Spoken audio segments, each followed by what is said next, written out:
오늘 선포할 하나님의 말씀의 제목은 내 기쁨을 훔쳐가는 도둑입니다. 오늘 본문 말씀은 잠언 14장 30절의 말씀입니다.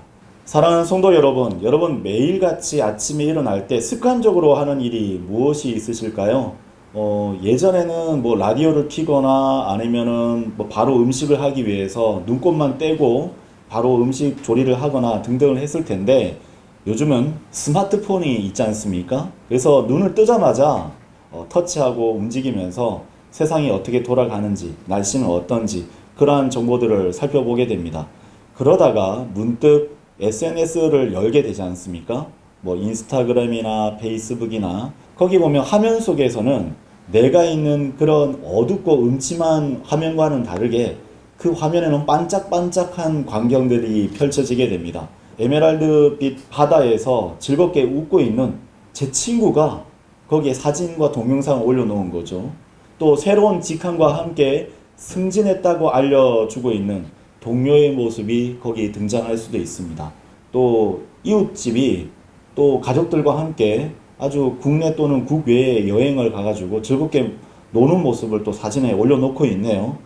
그리고 주말마다 농장에 가서 아이들과 함께 천진난만한 웃음을 보이고 있는 그런 가족의 풍경들, 그들의 완벽해 보이는 일상을 딱 보고 나니까 넋놓고 보고 있다 보니까 자신도 모르게 한숨이 나오고 출근 준비를 해야지, 음식 준비를 해야지 하면서 다시 한번 더 평범한 아침을 마주대하게 됩니다. 그런데 아침에 일어났을 때와는 달리 우리의 입가에는 미소가 사라졌어요. 그리고 마음 한구석에는 왠지 모를 찬바람이 불고 있습니다. 이런 마음은 스마트폰 그 화면 속에만 있는 것이 아닙니다.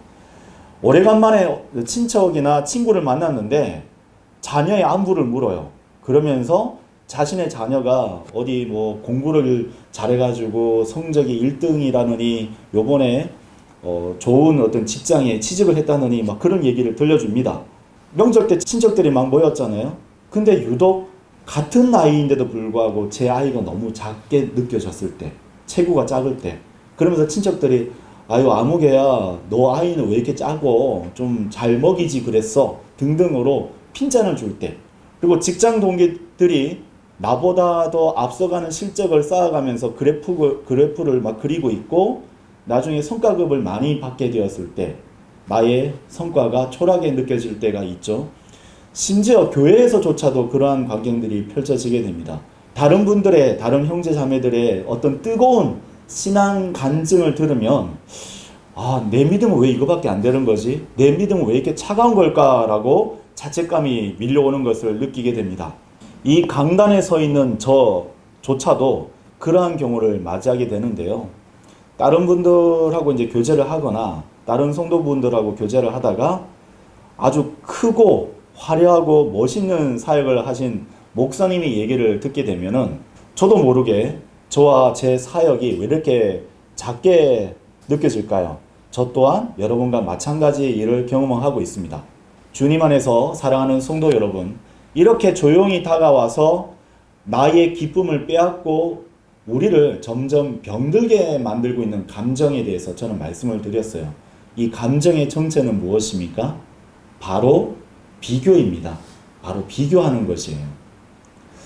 오늘 우리는 성경에서 이 비교하는 것에 대해서 뭐라고 말씀하시는지를 찾아볼 것입니다. 물론 성경에는 긍정적인 비교와 부정적인 비교가 있어요. 하나님 말씀을 일일이 찾아서 짝이 지어지는 그런 말씀들을 비교해서 하나님께서 이 말씀에 대해서 뭐라고 말씀하시는지에 대해서 찾아보는 것들도 있습니다. 근데 오늘 제가 여러분과 함께 찾아보고자 하는 이 비교는 관계에 관련된 것입니다. 우리가 이제 대면하면서 접하게 되는 그런 형성하는 그런 모든 관계들, 하나님과의 관계, 또 우리 성도들 간의 관계, 가족과 이웃 간의 관계에 있어서 이 비교가 어떠한 역할과 또 효력을 발생하게 되는지에 대해서 살펴볼 것입니다. 그래서 이 비교하는 마음이 우리 신앙생활에 어떤 일을 벌이고 있는지, 그리고 이 비교하는 것으로 인해서 우리가 그동안 어떤 소중한 것을 잊어버리고 있지는 않았는가, 또 잃어버렸는지에 대해서 함께 살펴보고자 합니다. 그러면 성경이 이 비교에 대해서 뭐라고 말씀하십니까? 첫째, 비교는 내가 이미 가지고 있었던 기쁨을 훔쳐가는 도둑이라고 성경은 말씀하고 계십니다. 오늘 우리가 함께 읽은 잠언 14장 30절의 말씀은 이 진리를 명확하게 우리에게 보여주고 있습니다. 건전한 마음은 육체의 생명이라 그러나 시기는 뼈들을 썩게 하는 것이라 라고 말씀하고 계십니다. 자, 여기서 시기는 이 시기라는 감정은 어디서부터 시작이 된 것인 줄 알고 계십니까? 바로 비교하는 데에서부터 시작됐다고 성경 알려주고 있어요. 바로 우리가 창세기를 통해서 카인과 아벨의 이야기를 접하게 되었을 때 이 시기가 어떠한 사람들 관계를 망가뜨리고 심지어 형제를 살해하게까지 만들게 되었는지를 살펴보게 됩니다. 카인의 마음 가운데에는 무엇이 있었던 것입니까? 자신이 준비했었던 땅의 소산들로 통해서 드렸었던 그 재물을 하나님께서 받지 않으시고 바로 아벨이 아버지를 통해서 배웠었던 어린 양의 피를 흠양하시는 것, 그것을 받아들인 것을 보고 시기를 하였었던 것이죠. 바로 자신의 경배와 또 아벨의 경배를 비교하면서부터 비롯된 것입니다. 이처럼 비교는 소리 소문 없이 마음에 들어오게 되어서 자신이 가지고 있었던 확신과 기쁨을 훔쳐가고 앗아가게 만듭니다. 다른 사람이 가진 것, 다른 사람이 누리는 것을 나와 비교할 때 시기심이 싹트게 되는 것이죠. 그리고 성경은 이 시기심이 뼈들을 썩게 한다라고 우리에게 경고를 주고 계십니다. 뼈는 무엇입니까? 우리 몸을 지탱하고 있는 가장 근본적인 구조이죠. 제가 이렇게 서 있지 않습니까? 여러분이 앉아 있게끔 만드는 것. 뼈가 썩는다는 것은 우리 존재의 근간을 무너뜨리는 그러한 무서운 비유라고 할 수가 있습니다. 그래서 이 비교에서 시작된 이 시기심은 우리 안을 병들게 만들고 삶의 모든 활력과 기쁨을 서서히 갉아먹게 만드는 그러한 무서운 질병과 다를 바 없습니다. 반대로 이 비교와 시기를 물리치는 마음의 상태에 대해서 잠언은 우리에게 말씀해 주고 있어요. 어떠한 것입니까? 바로 건전한 마음이에요. 자, 이 성경에서 말씀하는 이 건전한 마음은 어떤 것이냐면은 바로 만족하는 마음, 하나님 안에서 감사하는 마음을 성경은 건전한 마음이라고 일컫고 있습니다. 기쁨은 더 많이 가지는 데에서부터 오는 것이 아니라 하나님께서 내게 허락해 주신 것을 우리가 하나씩 세어보고 만족하게 될 때에 주어지게 되는 것이에요. 다른 사람의 소유를 부러워하며 기웃거리는 대신에 하나님께서 내게 허락하신 삶의 터전을 감사함으로 가꾸게 될 때에 우리는 비로소 하나님께서 주신 기쁨과 평안을 맛보아 알 수 있게 되는 것입니다.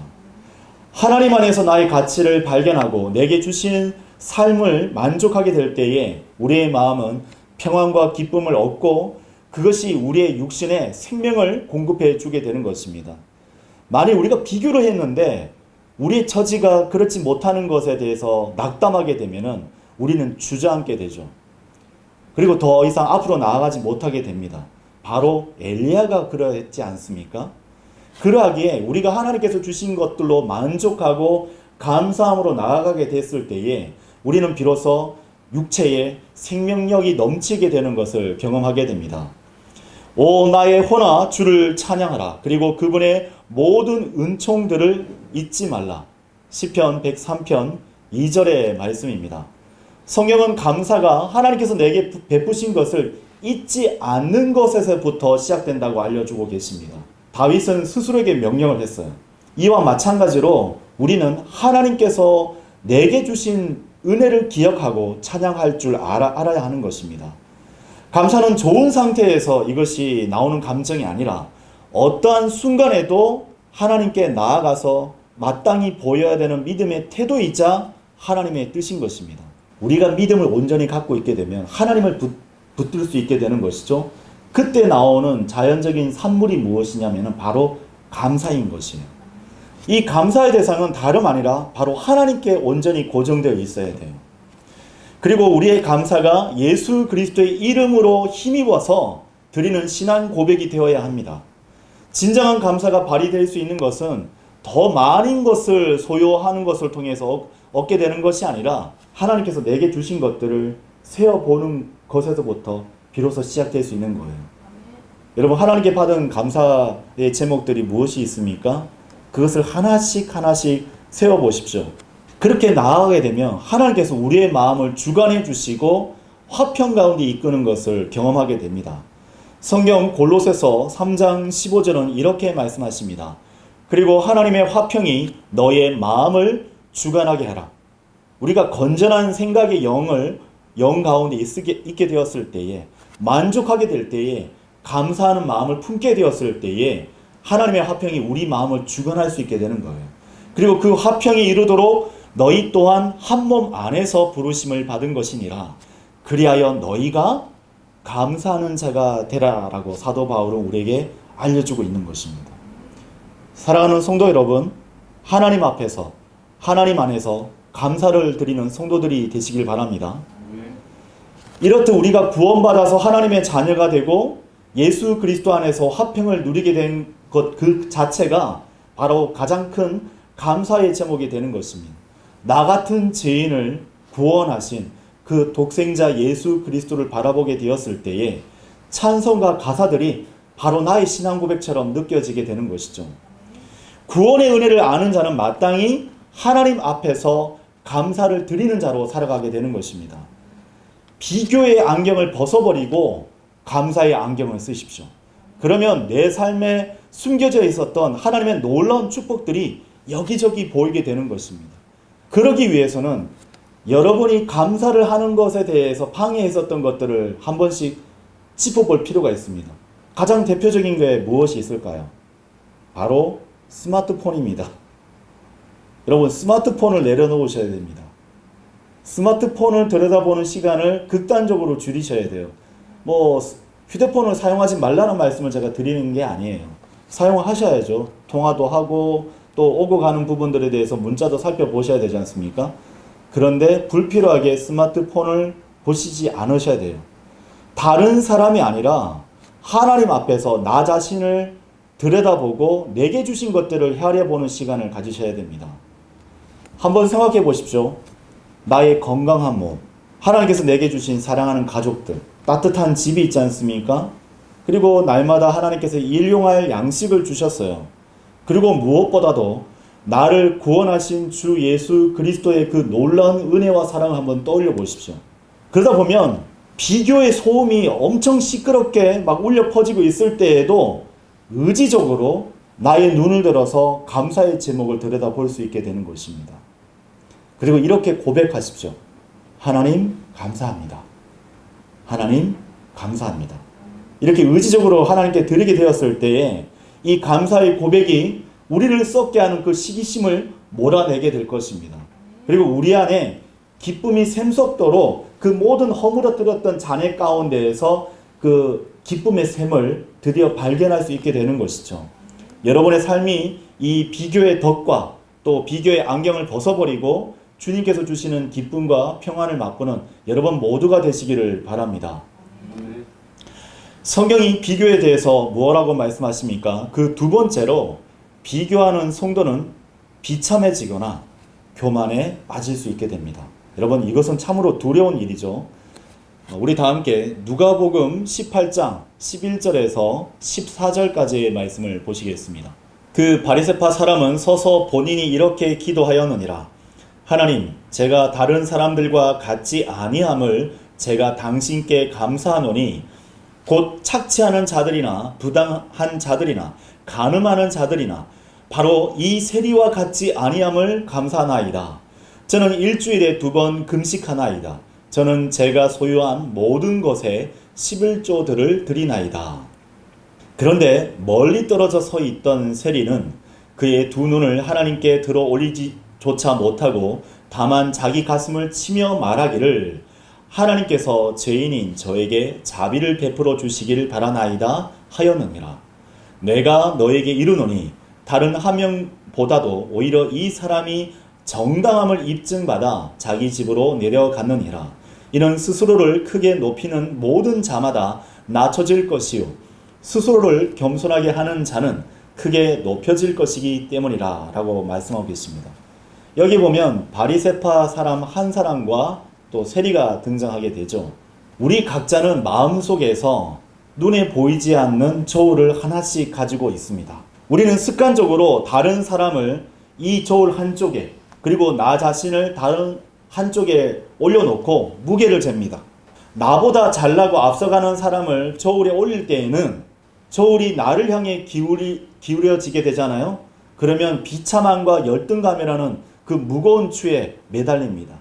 반대로 나보다 못하고 또 나보다 비천하고 어리석은 사람을 올려놓고는 저울이 나를 한껏 치켜 세우게 되잖아요. 그러면 마음속에 교만과 우월감이 나의 마음을 잠식하게 됩니다. 이 비교라는 저울은 이처럼 우리를 비참함과 교만이라는 양극단으로 내몰아서 결국은 하나님 앞에서 중심을 잃게 만드는 매우 위험한 도구예요. 오늘 예수님께서 들려주신 바리새파 사람과 이 세리의 비유는 이 위험한 저울의 실체를 우리에게 적나라하게 보여주고 있습니다. 먼저 바리새파 사람을 보십시오. 그는 성전에 올라와 기도하지만 그의 기도는 하나님을 향한 것이 아니었어요. 그 시작은 어디에 있었습니까? 그의 눈이 세리를 향해 있었던 것이에요.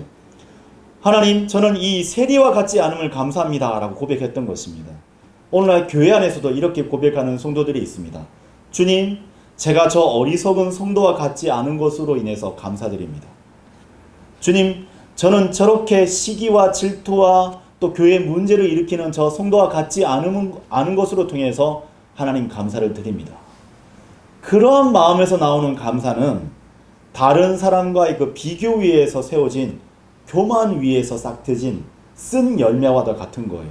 하나님께서는 그러한 열매를 기뻐받지 않으십니다. 그는 자신의 의로움을 다른 사람의 불의와 비교하면서 스스로를 높이고 있는 것입니다.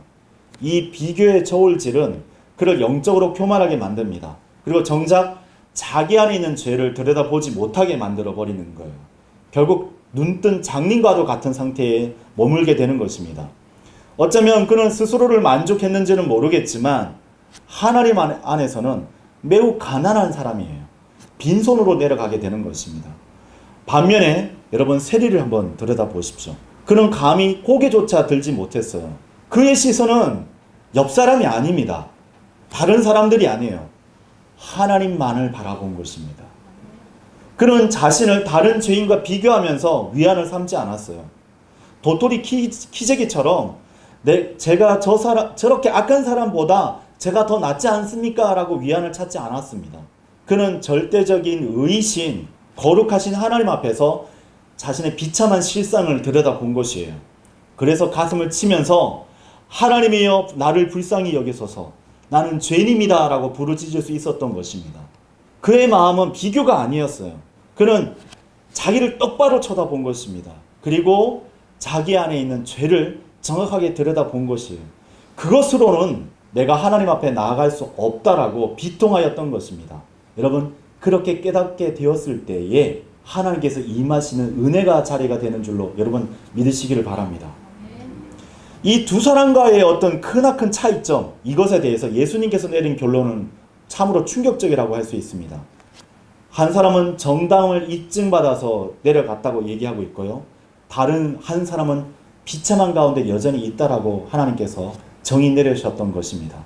주님 안에서 사랑하는 성도 여러분, 지금 여러분의 마음의 저울은 누구를 향해 올려져 있는 것입니까? 어떤 그 사람, 어떤 그 성도를 나와 함께 재면서 스스로를 비참하게 만들거나 아니면 여러분을 스스로 높게 만들고 있지는 않습니까? 오늘 주님께서는 우리에게 이렇게 말씀하십니다. 그 위험한 저울을 버려라. 우리가 유일하게 비교해야 될 대상은 다른 사람이 아닙니다. 그 성도가 아닙니다. 그 교회가 아니에요. 완전하신 주 예수 그리스도를 그 비교 대상으로 삼으셔야 됩니다. 그분 앞에 서게 되었을 때에 그 완전하신 하나님, 온전하신 그 사람이셨던 그분 앞에서 우리는 바리새파 사람처럼 교만해질 수가 없어요. 우리는 모두 죄인임을 깨닫게 될 것이고 겸손히 주님 앞에 엎드리게 될 것입니다. 그와 동시에 그런 우리를 위해서 십자가를 지신 그 예수님의 무한하고 크신 사랑 안에서 참된 가치와 위로를 발견하게 될 것입니다. 더 이상 여러분 사람들과 비교하는 수평적인 시선으로 여러분 살지 마십시오. 여러분 주변에 있는 사람들을 발견하지 마십시오. 교제를 그러한 수단으로 삼지 마십시오. 전화 통화하는 것을 그러한 수단으로 삼지 마시기를 바랍니다. 오직 하나님을 바라보는 수직적인 시선을 여러분 소유하시기를 바랍니다. 그럴 때 우리는 비참함과 교만의 그 시속 게임에서 내려와서 오직 하나님께서 부어주시는 풍성한 은혜라는 굳건한 반석 위에 서게 될 것입니다. 이 은혜가 우리 모두의 삶을 다스리기를 바랍니다. 성경이 비교에 대해서 뭐라고 말씀하고 계십니까? 마지막 세 번째는 비교는 하나님께서 내게 주신 고유한 사명과 내가 걸어가야 될 그 길을 잃어버리게 만듭니다. 요한복음 21장 21절에서 22절의 말씀을 보시겠습니다. 베드로가 그를 보면서 예수님께 말씀드리기를 주여 그리하면 이 사람은 무엇을 하리이까 하니라. 베드로가 옆에 있었던 제자 요한을 일컬어서 얘기하고 있는 것입니다. 22절 예수님께서 그에게 말씀하시기를 설령 내가 그를 즉 사도 요한을 일컫는 것이죠. 내가 올 때까지 그러니까 예수님께서 다시 재림하실 때까지 머물게 할지라도 그것이 너와 무슨 상관이냐? 너는 나를 따르라 하시니라. 즉 사도 요한은 교회의 예표가 되는 인물이지 않습니까? 그러니까 교회 기간 2000년 기간 동안 이 지상에 있다가 이리로 올라오라는 예수님의 초청과 함께 사도 요한이 요한계시록 3장 이후부터는 어떻게 됩니까? 지상에서 셋째 하늘로 들려 올라가게 돼서 하나님의 놀라운 계시를 받게 되잖아요. 그래서 예수님께서 이렇게 얘기하신 거예요. 설령 내가 그를 내가 올 때까지 머물게 할지라도 이건 모순된 말이 아니라는 겁니다. 그것이 너와 무슨 상관이냐? 너는 나를 따르라. 자, 오늘 본문은 부활하신 예수님께서 베드로와 나누시는 매우 개인적이고도 중요한 대화예요. 이것이 왜 요한복음에 기록되어 있겠습니까? 예수님은 베드로의 과거를 용서하셨어요. 예수님을 무려 3번이나 부인하고 예수님을 저주했잖아요. 근데 예수님께서 그 베드로를 찾아오셨고 내 양을 먹이라는 위대한 사명을 무려 3번이나 확인시켜 주시고 그것을 위탁하신 거예요. 맡기신 겁니다. 이제 베드로가 해야 할 일은 무엇입니까? 예수님께서 주신 그 사명을 붙들고 예수님께서 제시해 주신 그 길을 향해서 나아가기만 하면 되는 거예요. 근데 바로 그 순간에 베드로의 마음에 무슨 생각이 들었던 것이죠? 옆에 있던 요한을 본 겁니다. 그 요한은 무엇이죠? 예수님께서 매우 사랑하는 제자이잖아요. 그래서 베드로는 예수님께 이렇게 물었던 거예요. 주님, 이 사람은 어떻게 되겠습니까? 라고 말이죠. 지금 막 자신의 인생에서 가장 중요한 사명을 부여받은 그 순간에 베드로는 자신의 길을 점검해 보는 것이 아니라 사도 요한의 길에 대해서 궁금해하면서 비교하기 시작했었던 것입니다. 나는 죽는다고 하는데, 나는 순교한다고 하는데 저 요한은 어떻게 되는 거지? 나와 요한의 사명 중에 하나님 앞에서 어떠한 것이 더 중요하게 가치 있게 여겨지는 것일까? 이때 예수님의 대답은 번개처럼 날카롭고 단호하셨어요. 뭐라고 얘기하셨습니까? 설령 내가 그를 내가 올 때까지 머물게 할지라도 그것이 너와 무슨 상관이냐? 너는 나를 따르라. 이것은 단순히 궁금증을 차단하는 그런 말이 아니에요. 다그치는 말이 아니에요. 우리의 모든 신앙생활의 핵심 원리를 발견해주는 명령과도 같은 말씀인 것입니다. 베드로야, 요한에게는 요한의 길이 있고 너에게는 너의 길이 있다. 그의 사명은 내가 그에게 맡길 것이니까 너의 시선을, 너의 눈을 다른 사람에게 빼앗기지 말고 너에게 맡긴 사명, 바로 나를 따르는 길에만 집중하여 걸어가라 라고 명령하고 계신 것입니다. 여러분, 마라톤 경기를 하는 선수들을 보셨습니까? 육상 경기를 하는 선수들이 막 있잖아요. 트랙을 달리는 그 사람의 목표는 오직 앞을 향해서, 결승선을 향해서 전력 질주를 하는 것이죠. 근데 만약 이 선수가 계속해서 옆 레인에 다른 선수를 견눈질하면서 저 선수가 왜 이렇게 빠르지? 뒤처지고 있지 않나? 라고 계속 생각하면서 견눈질한다면 무슨 일이 벌어지게 될까요? 자기 페이스를 잃게 됩니다. 호흡을 제대로 못하게 되고 속도가 느려지거나 발을 헛디뎌서 넘어질 수밖에 없게 되는 거예요. 결국은 경기를 망치게 되는 것입니다. 우리의 신앙의 경주도 마찬가지입니다. 비교는 우리의 시선을 옆 레인으로 돌리게 하여서 하나님께서 내게 맡기신 고유한 사명의 길, 마땅히 걸어가야 될 그 길을 이탈하게 만드는 가장 큰 방해물이 되게 되는 것입니다. 다른 성도의 길을 견눈질하는 순간에 우리는 하나님께서 바로 내 앞에 열어두신 길에서 벗어나서 방황하게 만들게 되는 것입니다. 다른 교회, 다른 목자, 다른 성도, 다른 사람의 믿음, 자꾸 그것을 비교하게 되잖아요. 그러면 자칫 길에서 이탈하게 되어서 방황하게 되는 것입니다. 내게 주신 특별한 부르심을 잊어버리고 다른 사람의 역할과 재능과 은사를 부러워하면 하나님께서 내게 주신 그 공평한 시간과 에너지를 낭비하게 되게 되는 것이죠. 주님께서는 모든 사람들에게 공평하게 시간을 주셨습니다. 죄인과 의인 모두에게 공평하게 시간을 주신 거예요. 여러분, 그 시간을 헛되게 사용해 버리시면 안 됩니다. 하나님은 각 성도를 위해서 특별한 계획과 사명을 준비해 주셨어요. 여러분, 다른 성도들과 비교하고 분석할 시간은 없습니다. 내 사명 단 하나, 주님께서 맡기신 그 길을 여러분 끝까지 걸으시기를 바랍니다. 이는 우리가 그리스도 예수 안에서 선한 행위들을 위하여 창조된 그분의 작품이기 때문이라. 그 행위들은 하나님께서 우리가 그것들 가운데 살아가도록 미리 정하신 것이라. 에베소서 2장 10절의 말씀입니다. 이 주님의 음성 안에서 우리는 다른 사람의 길이 아닌 오직 나를 위해 예비하신 거룩한 사명을 발견하게 될 것입니다. 그리고 그 길을 끝까지 달려갈 힘과 용기를 이 말씀을 붙들게 될 때에 얻게 되는 것이죠. 하나님께서는 우리를 위해서 그 선한 일, 선한 길을 미리 준비해 두셨어요. 다른 사람의 사명을 불할 필요도, 내 사명을 다른 사람과 비교할 필요도 없는 것입니다. 주님 안에서 사랑하는 성도 여러분, 혹시 여러분도 이 베드로처럼 주님께 묻고 계시지는 않습니까? 주님, 왜 저 사람에게 저런 재능을 주셨습니까? 왜 내 친구의 길은 저렇게 흉통한데 제 길은 왜 이렇게 험난한 것이죠? 저 사람의 사역과 저 사람의 교회는 저렇게 화려한데 왜 제가 서 있는 이 자리는 이렇게 초라합니까? 오늘 주님께서는 저와 여러분의 이러한 동일한 질문에 대해서 이렇게 대답하십니다. 그것이 너와 무슨 상관이냐? 너는 나를 따르라. 다른 사람의 성공에 대한 부러움, 다른 사람의 사역에 대한 비교의식을 모두 십자가 앞에 내던지시기를 바랍니다. 그리고 주님의 음성에 귀를 기울이십시오.